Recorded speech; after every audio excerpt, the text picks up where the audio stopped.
حقیقت تو یہ ہے کہ جو میڈیا کے ذریعے بت بنائے جاتے ہیں وہ خس و خاشاک کے ہوتے ہیں اور انتظار کرتے رہتے ہیں. ہم نے اپنی جنگوں میں بھی امریکن 7 فلیٹ کا انتظار کرتے رہے, تو یہی کیفیت وہاں دیکھی.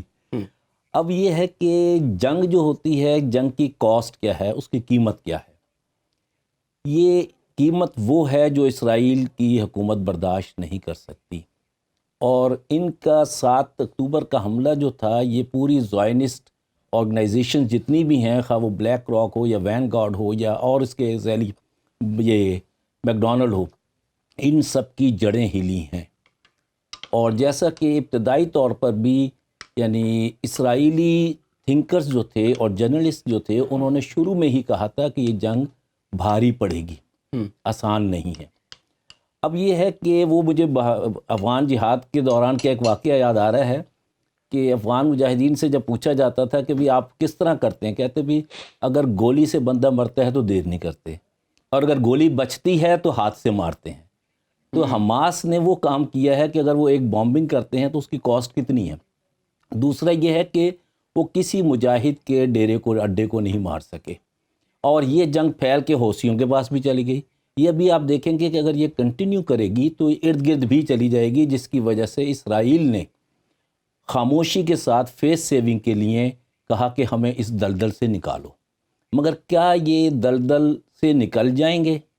کیا امن ہونے کے بعد جو کہتے ہیں کہ ہمارے پاس 2 نیشن 2 اسٹیٹس آپشن ہے, اب 2 اسٹیٹس آپشن جو ہے اگر اس کو پراپرلی نہ سمجھا جائے تو بات سمجھ میں نہیں آئے گی. 2 اسٹیٹس آپشن تو پہلے ہی موجود ہے اور قابل عمل ہے, ناقابل عمل ہے, ناقابل عمل ہے. وہ اس وجہ سے ہے کہ اگر فلسطینی حکومت موجود ہے, لبنان کی گورنمنٹ بھی موجود ہے, اسرائیل کی گورنمنٹ بھی موجود ہے, کیا حماس ان دونوں کے ماتحت ہے؟ جھگڑا حماس کا ہے. جیسے نیتن یاہو کہتا ہے کہ ہم نے نابود کر دینا ہے, اسی طرح حماس کہتے ہیں کہ ہم نے اسرائیل کو یا یہودی ریاست کو قبول نہیں کرنا. 2 اسٹیٹ آپشن میں یہودی ریاست کو قبول کیا جاتا ہے, اور 2 اسٹیٹ آپشن میں اسرائیل کو بھی فلسطین یا لبنان کی حکومت کو تسلیم کیا جائے گا. مگر عوامی رد عمل جو ہے, جو 17 سال یعنی ناکہ بندی کی, اس میں فلسطینی حکومت نے کیا مدد کی ان کی؟ ناکہ بندی. حماس کا جھگڑا فلسطینیوں کا جھگڑا نہیں ہے, عام فلسطینی کیا چاہتے ہیں؟ فلسطینی حکومت کا نہیں ہے, عوام کا ہے. رائٹ, ہاں یہ ہے فرق. اور 2 اسٹیٹ آپشن بھی میرا نہیں خیال کہ اتنی کارگر ہوگی. تمام عرب ممالک کے سربراہان جو ہیں وہ اکٹھے ہوئے ہیں, اجلاس ہوا ہے, جنگ بندی کی بات ہوئی ہے. پہلے یہ لوگ دیکھتے تھے امریکہ یورپ کی طرف, تو وہ جو خلا تھا جو ان لوگوں نے چھوڑ دیا تھا, اب امریکہ یورپ پہ اعتبار بھی نہیں رہا. جو چین چیزوں کو لیڈ کر رہا ہے, اس کو آپ کیسے دیکھتے ہیں؟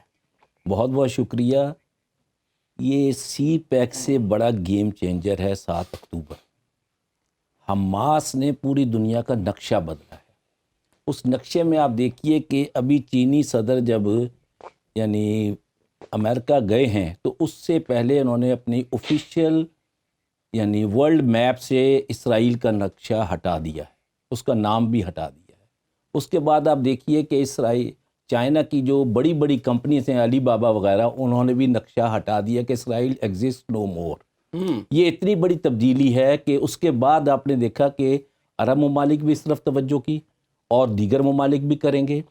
چائنا کی گورنمنٹ میں سمجھتا ہوں کہ اس نے جو سٹانس لیا ہے وہ شاید قائم دائم رہے. امریکن گورنمنٹ بھی ٹھہرنا بھی مشکل ہے, اور نیتن یاہو کے ساتھ جو کچھ ہو رہا ہے وہ آپ کے سامنے ہے کہ وہ تو سکویز ہو گیا کہ ہاسٹیج فیملیز بھی نہیں اس کے چھوڑ رہی, اور ساتھ ہی رائٹ ونگ جو ان کے ایکسٹریمسٹ ہیں وہ بھی نہیں چھوڑ رہے, یا زائنسٹ بھی ناراض ہیں, عام یہودی بھی ناراض ہے.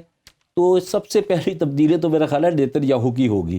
اور یہ جو ہے کہ بھئی امن قائم ہو جائے گا, یہ امن نہیں ہوگا, یہ جنگ کی تیاری کا پروسیجر ہوگا. اور اس صورت میں ارد گرد کی حکومتیں بھی متاثر ہوں گی, کیونکہ یا تو حماس کا ساتھ میں اب دیکھیے یکدم سعودی عرب کا بھی سٹانس بدلا.